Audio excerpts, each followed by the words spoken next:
This video is specifically for the market players and traders of Eve.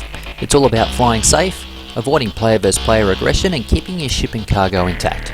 For the more seasoned players, you'll probably know a lot, if not all of these things already, and I make no secret of that at all, but for the less experienced and definitely the complete noobs, some of these basic tips and more complex tactics will make your Eve life a whole lot easier.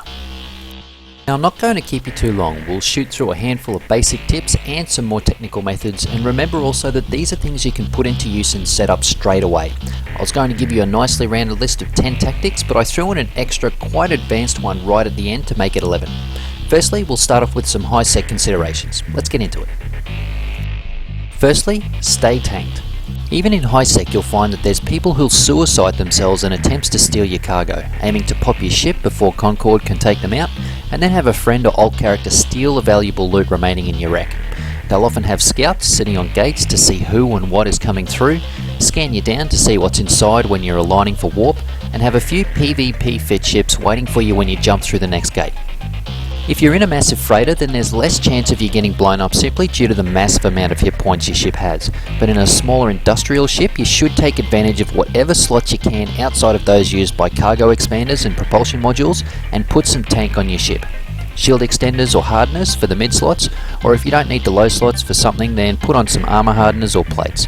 You never know, it might just mean the difference between dying and saving the few billion ISK worth of items you're hauling. Don't autopilot. If you've got super expensive cargo on board or anything you can't afford to lose, which includes your ship, then don't use the autopilot. You won't be paying attention as much to see if there's imminent danger, and it also leaves you much more vulnerable given the autopilot will always drop you out of warp short of the gate by around 15 kilometers, as you can see here, and stuck in no man's land if you're aggressed. Just don't do it when you're carrying valuable cargo. Use an NPC corporation. For a trader who hauls items around, war declarations are a massive pain in the butt. Players in the corp or alliance you're at war with can aggress you at any time, at any location, and if you're in a hauler of any type, then you can be pretty sure of two things. 1, you'll die. And 2, whoever shot you up will laugh at you in local and make sure everyone knows of their fantastic and amazing victory over you. Don't have a go back at them in local, as your tiers will sustain them for a very long time.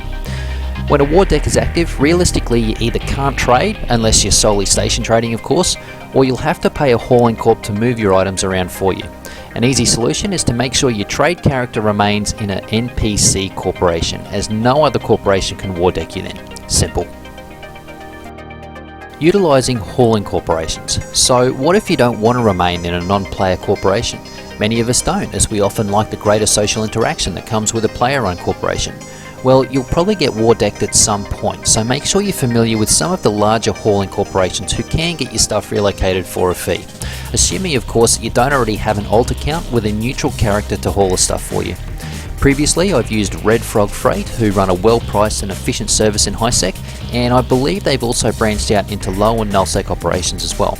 Another you can try is Push Industries, or alternatively you can join the Haulers channel and connect directly with the pilots themselves for setting up career contracts.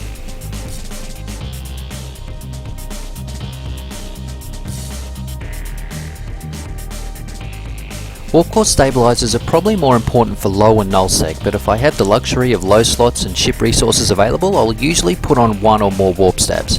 It simply means that if someone does try to hold you down by warp disrupting or scrambling you, then the extra warp core stabilizer might just be enough to let you ninja your way out of an otherwise losing situation. Safe exit or Insta-Warp points. So, are you war decked? At a busy hub and don't want to get aggressed on the undock with billions worth of cargo on board?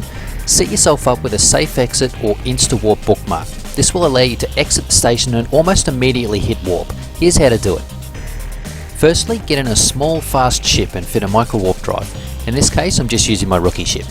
Undock and make sure you're flying generally straight out from the station. Sometimes when you undock you can get kicked out on a funny trajectory, so make sure you straighten it up if you need to.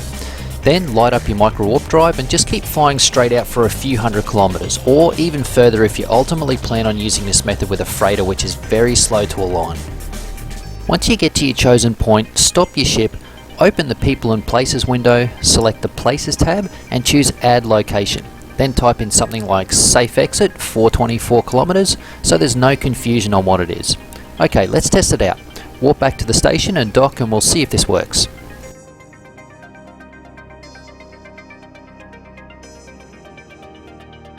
Now before you undock, open up the People and Places window again and find the bookmark you just made. It'll be highlighted in green as it's in the same system you're currently in. Here's mine, safe exit -424 kilometers. Now hit undock and then start spamming the bookmark you just made with right clicks to bring up the menu.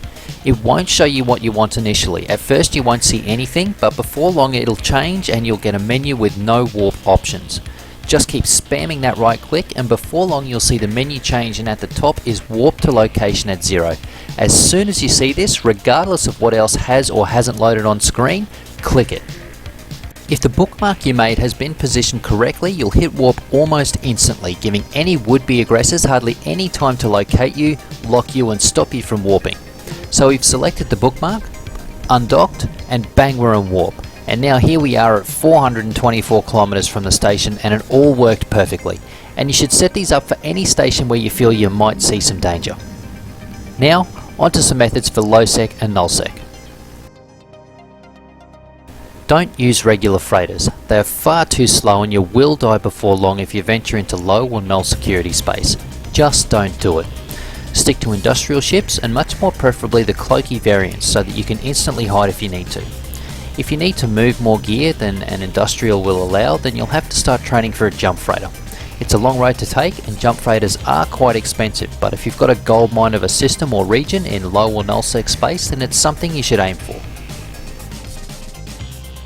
Use a scout. If you have the luxury of it, use an alt in a cloaky covert ops ship or similar to scout ahead for you, say 1 or 2 jumps in front. You may lose the scout, but that's definitely better and cheaper than losing all of your cargo.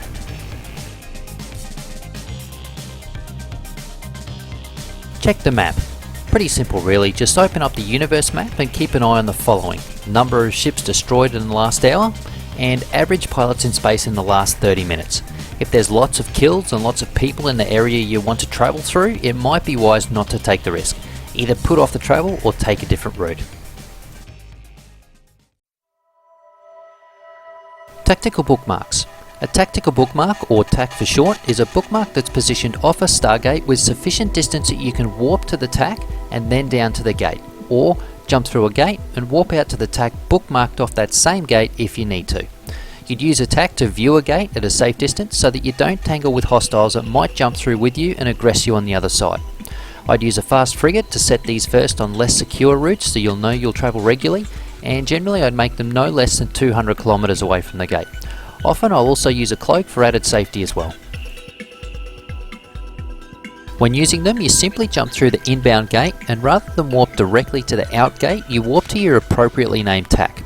Here I'm in warp to a TAC I've named Ounanen-323 kilometers, and when I drop out of warp, surprise surprise, I'm 323 kilometers from the Ounanen gate.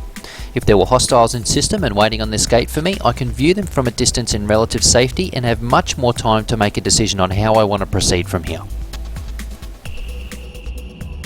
Pro tip: make a bunch of these bookmarks along well-travelled routes, constellations and regions, put them into a cohesive bookmark pack, list them up on contracts for sale, profit.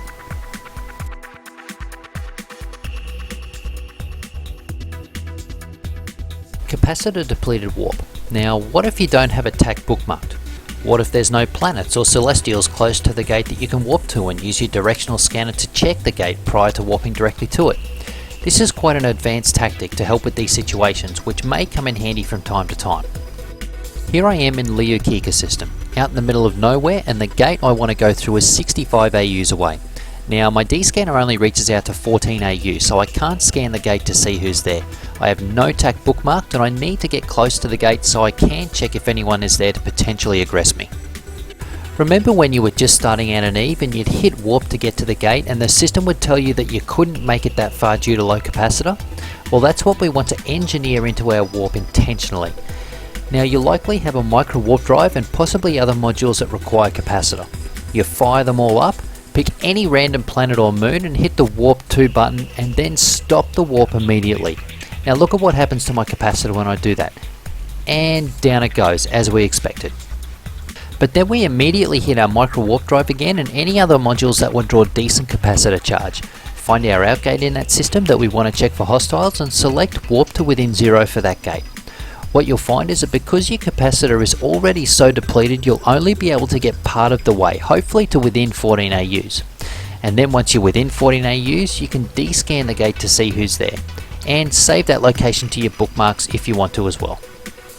Now if you didn't get the message that you were dropped short, simply stop the warp immediately and keep running through the same steps as many times as you need to get the message, and then stay in warp. And if you happen to drop out of warp and are still more than 14 AUs of the gate, you simply run through the whole process again. So here I am 13.4 AUs away from the gate after dropping out of warp short. I align with the gate, use a directional scanner to make sure the gate is clear, and hit warp normally a final time to get me to the gate to jump through. Now do a little practice with this in high sec first if you're not used to low and null security space, and remember that different ships do tend to behave a little differently from each other with this method, but before long you'll have it down. And there you have it, all 11 methods of keeping yourself alive while hauling your precious cargo around, or if not cargo, then just getting your ship safely from point A to point B. If you liked this video and found it useful, I'd love to hear from you. Please put your feedback in the space provided below.